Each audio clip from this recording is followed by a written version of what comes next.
చేశావు పండుగ, వెలిగావు నిండు. రోజు పండగే.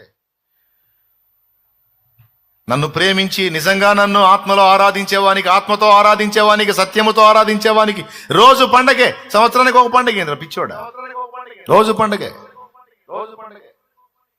కానీ నీ బతుకు ఎట్లా తెలుసా? దిక్కుమాలిన వాడవు, దౌర్భాగ్యుడవు, దిగంబరుడవు, అంధుడవు,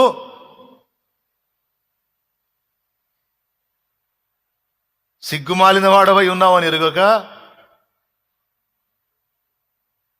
నేను ధనవంతుడను, ధనవృద్ధి చేసుకుంటున్నాను అని వెలిచూపులు కనపడుతున్నావా? అంజూరపు ఆకులు గల చెట్టులాగా. అంజూరపు ఆకులు గల చెట్టు, అంజూరపు కాయలు కలిగిన చెట్టు కాదు. పచ్చ కనపడుతున్నావు ఎదుటి మోసం చేయటానికి. నీ బతుకు జనాలకు తెలియకపోవచ్చు, నాకు తెలుసు. నువ్వు జనాల ముందు వస్త్రం కప్పుకున్నావు, నా ముందు నీ బతుకు దిగంబరంగా ఉంది.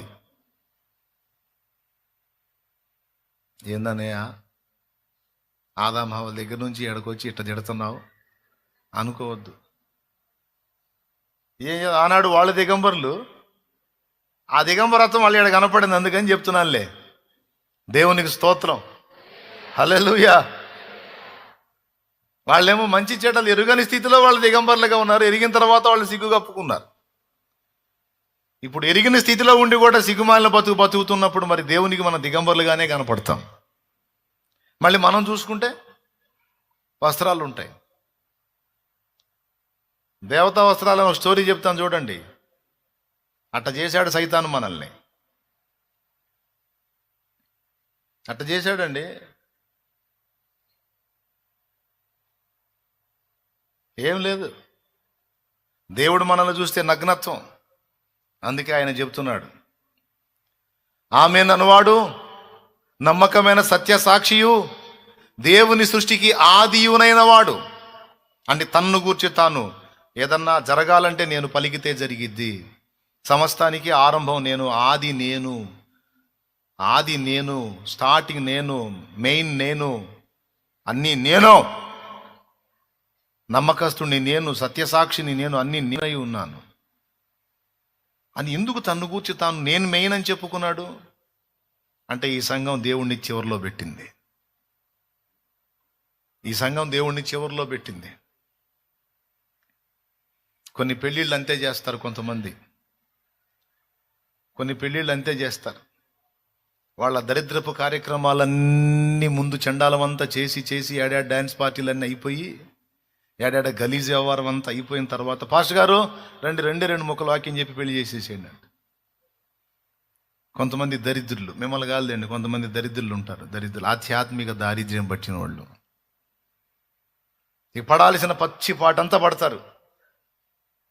అంతా అయిపోయి చిట్ట చివరికి వచ్చేవాడు, పాస్టర్ గారు ఏడున్నాడు, పాస్టర్ పిల్లవాడు, ఏడున్నాడు, రావా, ఏది ఏడున్నాను, దా రెండు ముక్కలు ప్రార్థన చేసి 2 ముక్కలు ఏదో చెప్పు కానీ ఆ ప్రభునందు ప్రియులారా, దేవుడైన యెహోవా ఆదం కానీ తొందరగా కానీ టైం అవుతుంది, భోజనాలు టైం అవుతుంటే మళ్ళీ నీది దీర్ఘాలు తీసి కానీ ఓకే మనం ప్రార్థన చేసుకుందాం. హల్లెలూయా.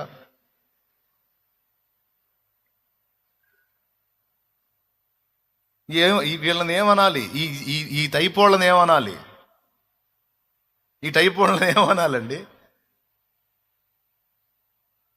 ఇలాంటి వ్యక్తులు ఎవరైనా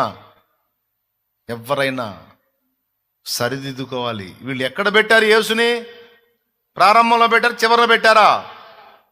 పెళ్లిలో చివర, క్రిస్మస్లో చివర, బతుకు అంతట్లో చివరే, సంఘ క్రమాల్లో చివర. దేవుడు ఏమంటున్నాడు? లవోదికే మెయిన్ నేను రా అంటున్నాడు. కొన్ని సంఘాలు అయితే యేసు ప్రభుని సంఖలో పసిపాపం చేసి పెట్టారు. ఎప్పుడన్నా చూడు యేసు బాల చేసే, ఎప్పుడు పెద్ద యేసుగాడు, ఎప్పుడు చిన్న యేసే. దేవునికి స్తోత్రం. ఎప్పుడన్నా చూడు ఆడే కూర్చొని ఆయన నువ్వు దిగొద్దు. ఉయ్యాల్లో తొట్లో వేసి ఊపటమే. ఎప్పుడన్నా చూడు బజ్జో కన్న ఇమ్మానుయేలు, నన్ను గన్న చిన్నారి యేసు, కన్యమరియా ఉరియా కలలెన్నో గండు బజ్జో కన్న ఇమ్మనీలు నన్ను గన్న చిన్నారి యేసు కన్యమరియా ఉదియా కలలెన్నో గండు బజ్జో కన్న ఇమ్మనీలు నన్ను గన్న చిన్నారి యేసు. వాడు కొట్టడం నేను పాడటం బాగుంది. ఆయన బొజ్జుంటే మనం పోతాం. దేవునికి స్తోత్రం. ఏమండి, నిన్ను కాపాడువాడు కునుకడు. మరి ఉయ్యాల్లో చూపితే ఎట్టుంటుంది? దేవునికి స్తోత్రం. హల్లెలూయా. ఇక ఊపిందే ఊపుడు, అప్పటి నుంచి ఇప్పటి దాకా బతుకంతా ఊపటమే. ఏంటంటే ఎరా నేను పెద్ద కావద్దంటే ఊరుకో ప్రభు, నువ్వు పెద్ద నువ్వు అక్కడే ఉండాలి, నేను ఊపుతా ఉంటాను. సంవత్సరానికి ఒకసారి నీకు గుడి చేసి పాకేసి పాకలో నిన్ను వండుకోబెట్టి ఊపుతా ఉంటాను. నువ్వు నోరు మూసుకొని వెళ్ళకుండా ఉన్నంతే. ఎప్పుడో మాకు గుర్తొచ్చినప్పుడు హల్లెలూయా అంటాం, అంతే. అంతవరకే నువ్వు. నేను చెబుతుంది ఒట్టి మాటలా? ఇలా లేదా పరిస్థితి? యేసునేమో బయట పెట్టేశారు. మొత్తం జరుగుతున్న తతంగం అంతా యేసు పేరు మీద జరుగుతుంది, కానీ ఆ యేసుకి దానికి సంబంధం లేదు. నేనేం చెబుతున్నాను, మీరేం చేస్తున్నారు, ఏ మాదిరి చూపించాను, మీరు ఎలా బ్రతుకుతున్నారు? బాధ అల్లాడిపోతున్నాడు ఆయన. ప్రియులారా, మనుషుల ముందు మనం పైన 3-4 వస్త్రాలు ధరించి కప్పుకొని కనపడవచ్చు, కానీ దేవునికి మన దిగంబరత్వం కనపడుతుంది. ఆ దిగంబరత్వాన్ని కప్పటానికి యేసు తన దేహమును పణంగా పెట్టాడు. మారు మనసు లేనప్పుడు, మారు మనసులోనికి వచ్చినప్పుడు ఆయన రక్తముతో మన పాప దోషములన్నిటినీ కడిగి పరిశుద్ధపరిచి ఆయన పరిశుద్ధ వస్త్రమును, రక్షణ వస్త్రమును మనకు కప్పాడు. కానీ లవోదీకయ సంఘం దాన్ని మళ్ళా పోగొట్టుకుంది. వాస్తవంగా దేవుడు ఆ మాట అనకూడదు, ఎందుకంటే మనందరి మీద రక్షణ వస్త్రం కనపడాలి. కానీ లవోదీకయ సంఘానికి ఏమంటున్నాడు తెలుసా? దౌర్భాగ్యుడు అంటున్నాడు. అంటే భాగ్యం పోగొట్టుకున్నవాడు అని అర్థం. దౌర్భాగ్యుడు, భాగ్యం పోగొట్టుకున్నవాడు. దిక్కుమాలినోడు అంటే అర్థం ఏంటో తెలుసా? ఉన్న దిక్కును కోల్పోయినవాడు. మనందరి దిక్కెవరు?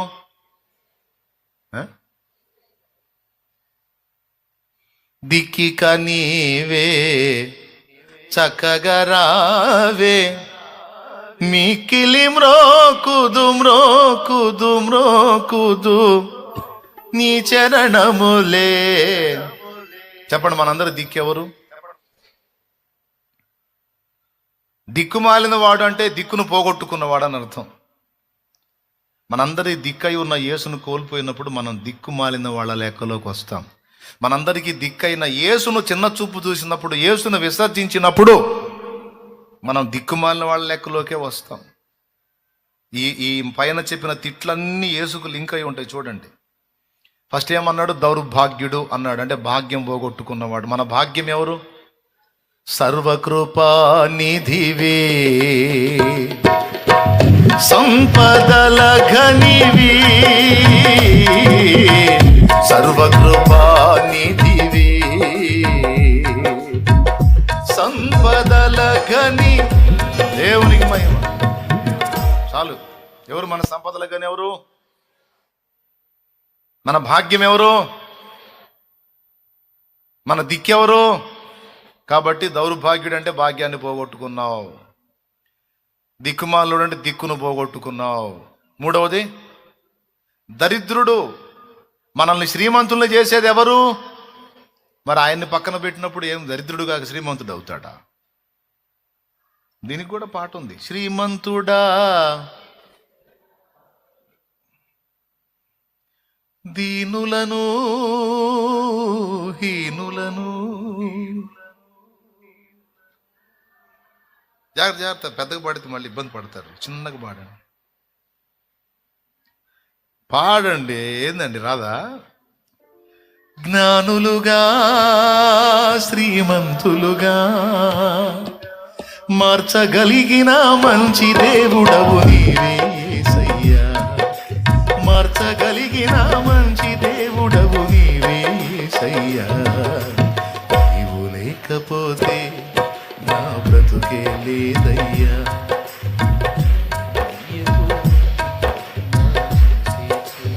దేవునికి మహిమ, హల్లెలూయా. బాగా వినాలి. దిక్కుమాలిన వాడు దరిద్రుడు. ఏమండి? దరిద్రుడు. మనకు సంపదలకు గని ఎవరు? మనకు ఐశ్వర్యం ఎవరు? మన శ్రీమంతుడు ఎవరు? మరి ఆయన్ని పక్కన పెడితే మన దరిద్రులు కాకేమన్నా మన సంపన్నులం అవుతామా? మన భాగ్యమాయన, మన దిక్కాయన, మన సిరి, మన శ్రీమంతుడు ఆయన. కానీ అది పోగొట్టుకొని దరిద్రుడయ్యాడని చెప్తున్నాడు. 3. 4వది, గుడ్డివాడు. మన కళ్ళను వెలిగించినోడు ఎవరు? ఎవరండి మన కళ్ళను వెలిగించిన వాడు? అవిశ్వాసుల మనోనేత్రాలకు గుడ్డితనం కలుగజేసిన యుగ సంబంధమైన దేవత. ఆయన మన మనోనేత్రాలను వెలిగించాడు, మన కన్నులు తెరచాడు.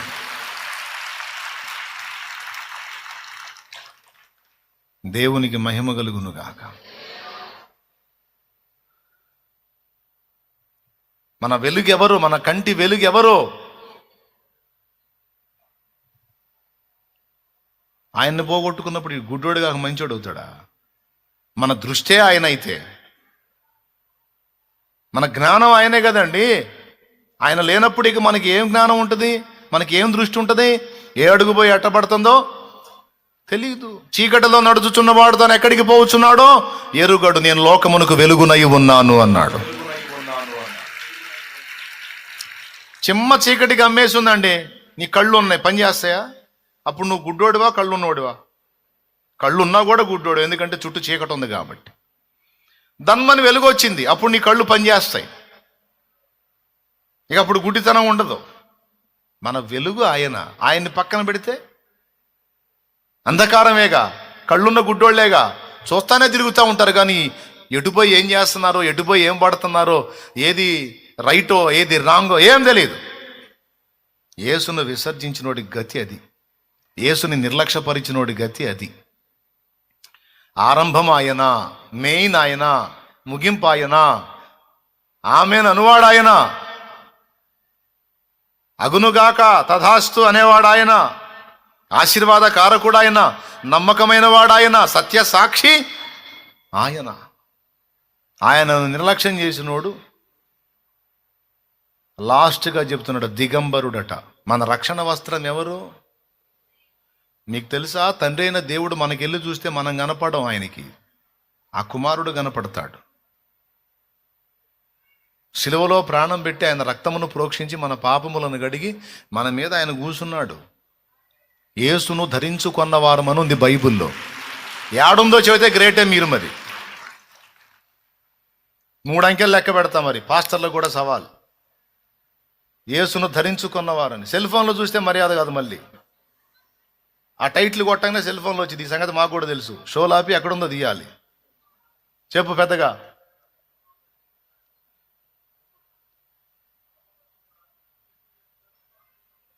అబ్బా, శబ్బాష్ శబ్బాష్. చదువు నాయనా, రోమాపత్రిక 6 చదువు. లేదా? క్రీస్తు యేసులోనికి బాప్తిస్మం పొందిన మనమందరము మరణంలోనికి బాప్తిస్మం పొందితిమి. అబ్బాయి కాదబ్బాయి,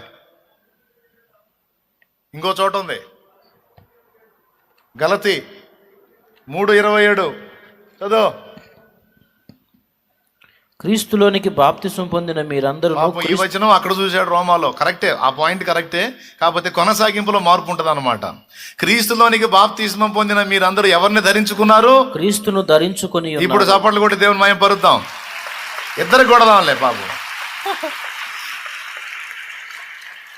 ఒకళ్ళు సగం చెప్పారు, మిగిలిన మిగతా సగం చెప్పారు. రెండిట్లో ఒక దానిలోనేమో క్రీస్తులోనికి బాప్తిస్మం పొందిన మనమందరము ఆయన మరణంలోనికి బాప్తిస్మం పొందిన రోమాలో ఉంటుంది. గలతీలోనేమో క్రీస్తులోనికి బాప్తిస్మం పొందిన మీరందరూ క్రీస్తుని ధరించుకున్నారు. ఇప్పుడు క్రీస్తుని ఒక వస్త్రంలా ధరించుకున్నామట. నువ్వు దిగంబరుడురా, దరిద్రుడా, దిక్కుమాలడా, దౌర్భాగ్యుడు అని తిడుతున్నాడు. ఎందుకు దిగంబరుడయ్యాడు? ధరించుకున్న క్రీస్తుని వాడు విసర్జించాడు. అది విషయం. దేవునికి స్తోత్రం కలుగును గాక. హల్లెలూయా. బయటికి నెట్టాడు. బయటికి నెట్టి లోపల ఫంక్షన్ చేసుకుంటున్నాడు.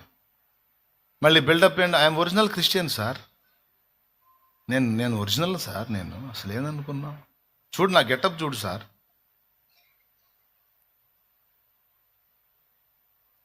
అసలు ఏందని ఎంత భక్తి అనుకున్నావు? యేసును మాత్రం బజార్లో పెడతాం కానీ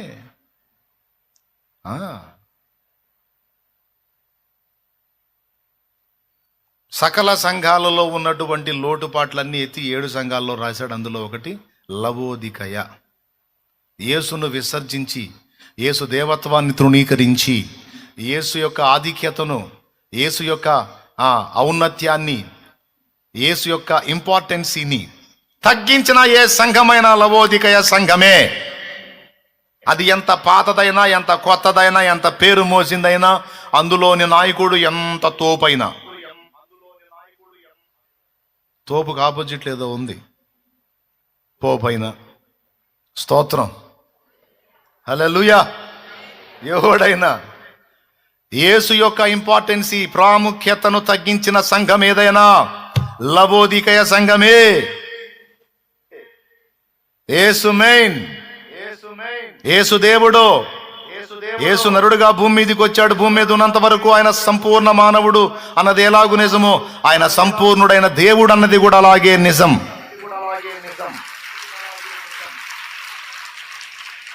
యేసు రక్తము పరిశుద్ధ రక్తము, దైవ రక్తము.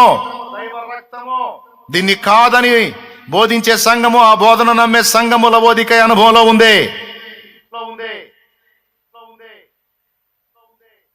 యేసుగాక ఇంకొకళ్ళు ఉన్నారు. ముందు వారిని గౌరవించి తర్వాత యేసుని గౌరవించాలని, యేసుని సెకండ్లో పెట్టి మొదట్లో ఇంకొకళ్ళని పెట్టే సంఘం కూడా లెక్క చెప్పాలి. అది కూడా లవోదికయ అనుభవంలోనే ఉంది. అది ఎంత పేరు మోసిన సంఘమైనా, ఎంత పాత సంఘమైనా.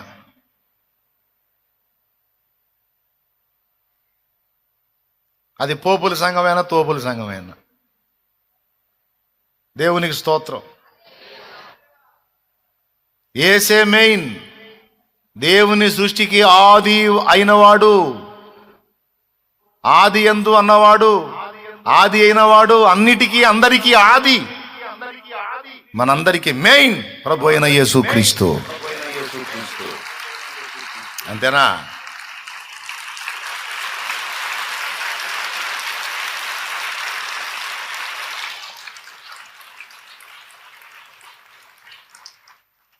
ఏ సంఘం మీద నాకు ద్వేషం లేదు.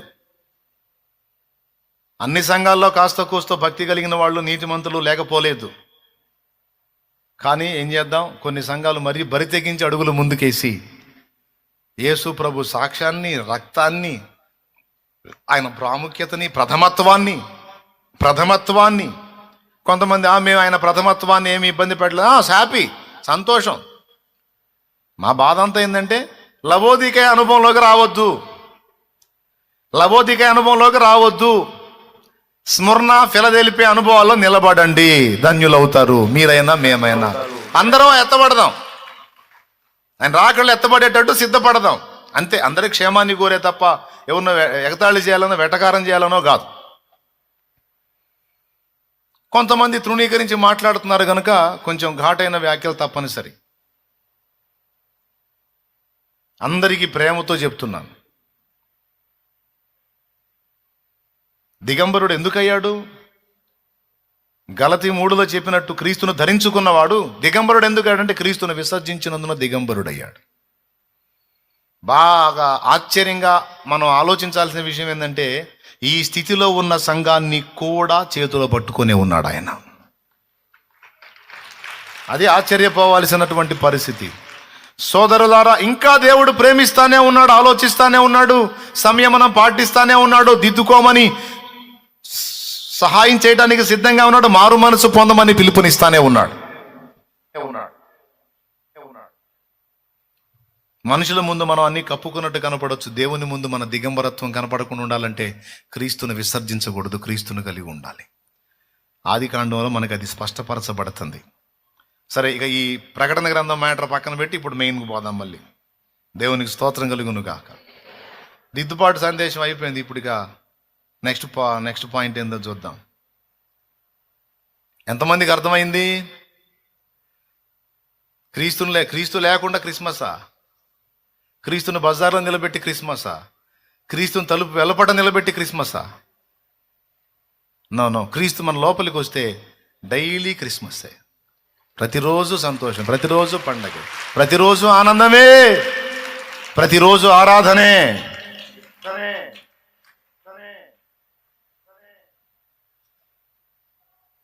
ప్రతిరోజు ఆరాధనే. దేవుడు మన విషయంలో ఎంత శ్రద్ధ కలిగి ఉన్నాడండి. ఎంత ఇప్పుడు నిన్ను నేను ఉమ్మేస్తానా అంటాడా? మళ్ళీ చేతిలోనే పట్టుకున్నాడు. ఇక్కడ కూడా మళ్ళీ అదే, నేను చంపేస్తా అంటాడు. ఆడు చంపలా. ఆయన వదిలిపెట్టి జంతువుని చంపి దాని చర్మమే తీసుకొచ్చి చొక్కా తొడిగి వాళ్ళిద్దరి సిగ్గు కప్పాడు. ఒకళ్ళది కాదు, ఇద్దరు సిగ్గు కప్పేశాడు. ఆనాడు దేవుడే చర్మపు చొక్కాలు చేయించి మరి వాళ్ళ సిగ్గు కప్పితే ఇప్పుడు కొంతమంది ఆ సిగ్గు వదిలేసి తిరుగుతున్నారు. బయట కూడా తిరుగుతున్నారు, ఆధ్యాత్మికంగా తిరుగుతున్నారు, బయట కూడా తిరుగుతున్నారు. కొంతమంది వదిలేశారండి, సిగ్గు వదిలేశారు. స్త్రీలు కొంతమంది వదిలేశారు, పురుషులు కొంతమంది వదిలేశారు. అందరూ కాదు, కొంతమంది వదిలేసేశారు. అసలు అరే ఒంటి నిండా నేను బట్ట కప్పుకోవాలి, శుభ్రంగా కనపడాలి, జాగ్రత్తగా ఉండాలి, కప్పుకోవాలి అనే ఇంకితమే వదిలేశారు. ఎట్లా పడితే అట్లా బట్టలు కట్టుకుంటూ ఉన్నారు. దేవుడు చక్కగా చర్మపు చొక్కాయలు చేయించి మరి వాళ్ళ సిగ్గు గప్పితే, దేవుడు గప్పితే వీళ్ళు తీసేసుకొని తిరుగుతున్నారు. ఆ స్థితిలో ఎవరున్నారు? సరి చేసుకోండి అమ్మా. మళ్ళీ ఈ సిగ్గు వదిలేసి బతుకుతూ కూడా మళ్ళీ హల్లెలూయా స్తోత్రం, హల్లెలూయా స్తోత్రం. అన్య జనులలో దేవుని నామం దూషణ పాలు చేస్తూ ఒక పక్క మళ్ళా దేవుని మయంపరుస్తున్నట్టు కనపడటం, ఇది సరిచేయబడాలి. దేవుడు ఇంకా నిన్ను ప్రేమిస్తున్నాడు. నీ మారు మనసుని అపేక్షిస్తున్నాడు. నా మారు మనసుని కోరుకుంటున్నాడు. మనం మార్పు చెందాలి.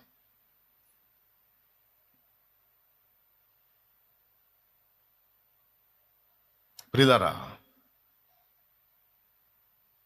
చంపేస్తానన్నాడు, చంపలేదు. మనకు బదులు తన ప్రియ కుమారుని రక్తమును బలిగా అర్పించాడు. ఇక్కడ నిన్ను ఉమ్మేస్తానంటాడు, చేతిలోనే పట్టుకున్నాడు. ఆ మాట చెప్పాడు. 7 నక్షత్రములు తన కుడి చేత పట్టుకొని 7 దీపస్తంభముల మధ్య సంచరించువాడు చెప్పు సంగతులు ఏవనగా. ప్రకటన గ్రంథం 2:1 చెప్పేశాడు. అంటే 7 నక్షత్రాలు అంటే 7 దూతలని చెప్పాడు. అంటే లవోదికయ దూతను కూడా చేత పట్టుకొనే ఉన్నాడు. కానీ ఏ స్థితిలో ఉన్నాడు దూత?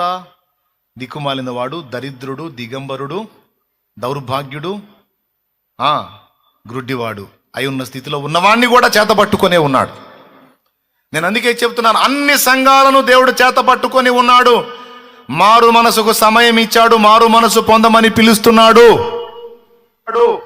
ఆయన ఇంకా అన్ని సంఘాలను ప్రేమిస్తున్నాడు. అందరికీ దిద్దుబాటు చెప్తున్నాడు, సరి చేసుకోమంటున్నాడు, సత్య విషయంలో రోషం కలిగి ఉండమంటున్నాడు, రాజీ పడొద్దని చెప్తున్నాడు, దుర్బోధకు తావివ్వొద్దని చెప్తున్నాడు, తన వాక్యాన్ని ధ్యానించమని చెప్తున్నాడు, మంచి మనస్సాక్షితో వాక్యాన్ని చదవమని చెప్తున్నాడు. ఏదన్నా లోటుపాట్లుండి ఇదిగో ఫలానా విషయంలో దిద్దుబాటు అవసరం అంటే తగ్గించుకొని ఒప్పుకొని దిద్దుకునే విధంగా సిద్ధపడమంటున్నాడు. కొన్ని సంఘాల్లో దేవుని కృపను బట్టి ఇప్పుడు ఆ దిద్దుబాటు జరుగుతుంది. మార్టిన్ లూథరన్ గారు స్థాపించిన లూథరన్ సహవాసంలో దేవుని కృపను బట్టి ఈరోజు ముంచట బాప్తిస్మాలు ఇస్తా ఉన్నారు. ఎంత సంతోషకరమైన విషయం అండి అది. ఒకప్పుడు గతంలో చిలకరింపిచ్చేవాళ్ళు, ఈరోజు ఆ సహవాసంలో చాలా భాగం దిద్దుబాటు చేసుకుంది తెలుసా. ముంచట బాప్తిస్మం ఇస్తా ఉందని నేను చూశాను చాలా మందిని. ఒక దైవజనుడు నాతో కలిసి నా పక్కన నిలిచి ముంచట బాప్తిస్మం ఇచ్చాడు. నేను అన్నాను, బ్రదర్ మీరు చిలకరింపిస్తారు కదా అంటే, లేదు బ్రదర్, వాక్యానుసారంగా ముంచట బాప్తిస్మం ఆ విషయంలో నేను ఏకీభవిస్తున్నాను. బాప్తిజో అనే పదానికే అర్థం అది కదా, కాబట్టి ముంచుట నేను ఏకీభవిస్తున్నాను. నా పక్కన నాతో కలిసి బాప్తిస్మాలు ఇచ్చాడు, ముంచుట బాప్తిస్మాలు. అట్లా పెద్ద మనసుతో అర్థం చేసుకొని దిద్దుకుంటే ధన్యులం. నాలో లోపాలుంటే సత్యానికి వ్యతిరేకమైనవి నేను దిద్దుకోవాలి. మిగిలిన సహవాసాల్లో లోపాలుంటే సత్య విషయమే ఖచ్చితంగా దిద్దుకోవాలి. అతిశయానికి, అహానికి, గర్వానికి పోకూడదు. పోతే రేపు దేవునికి లెక్క చెప్పాల్సి ఉంటుంది. చూసి ఆయన విసర్జించిన అనుమానం లేదు. ఈ స్థితిలో ఉన్నా కూడా ఇంకా కుడి చేత పట్టుకొనే ఉన్నాడు అన్నది సంతోషకరమైన విషయం. 5 సంఘాలకు వార్నింగ్లు ఇచ్చాడు, కానీ 5 సంఘాలను చేతే పట్టుకున్నాడు. 2 సంఘాలను ప్రశంసించాడు, ఆ 2 సంఘాలని చేత పట్టుకున్నాడు. 5 సంఘాలని పట్టుకున్నాడు, మొత్తం 7 సంఘాలని చేత పట్టుకున్నాడు. వదిలిపెట్టలా. ఇంకా చెప్పాలంటే 7 దీపస్తంభాల ప్రస్తావన తెచ్చి 7 దీపస్తంభముల మధ్య తిరుగుతున్నాడంటే సార్వత్రిక సంఘం అంతట్లోనూ తిరుగుతానే ఉన్నాడు ఆయన. సంఘాలను విసర్జించలేదు, విడిచిపెట్టలేదు. అన్ని పరిశీలన చేస్తున్నాడు, అన్ని సంఘాల మధ్య సంచరిస్తున్నాడు. దూతలందరినీ చేతబట్టుకున్నాడు, నాయకులను చేతబట్టుకున్నాడు, సంఘాలలో దేవుడు సంచరిస్తున్నాడు. ఎంత సంతోషకరమైన విషయం! మన దేవుడి మంచితనం అండి అది. మన దేవుని పెద్ద గుండె, పెద్ద హృదయం అది. తనను తృణీకరించిన ఆయన మనల్ని తృణీకరించలేదు. చూసారా? ఆదాం హవ్వలు చేసింది ఏంది? ఎవరిని తృణీకరించారండి? ఎవరిని గౌరవించారు, ఎవరిని తృణీకరించారు? వాళ్ళకి తెలియకుండా ఎంత పెద్ద తప్పు చేశారో తెలుసా? దేవుని మాటను తృణీకరించి దేవుణ్ణే తృణీకరించారు. ఆయనను తృణీకరించిన ఆయన వాళ్ళని తృణీకరించలేదు. నేను దిగంబరుణ్ణయ్యా అని పోయి చెట్ల పొదల్లో దాక్కుంటే ఎవడు చెప్పాడ్రా నీకు దిగంబరుడు అని? రా,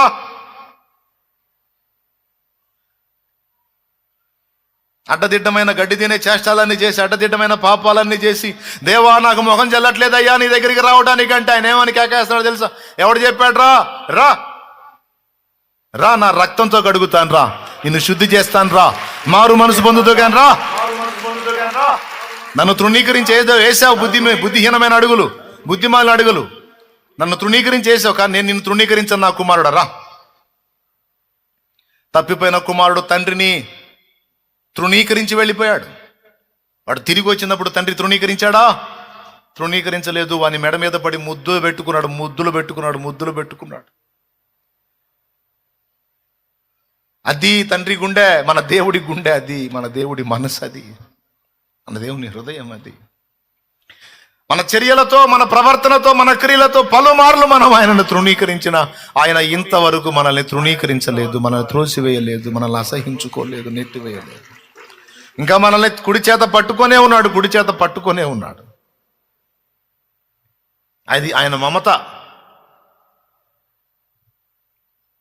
బెదిరింపు అయితే బెదిరించాడు, చంపేస్తాను నిన్నని బెదిరించాడు, కానీ మార్చుకున్నాడు అభిప్రాయాన్ని.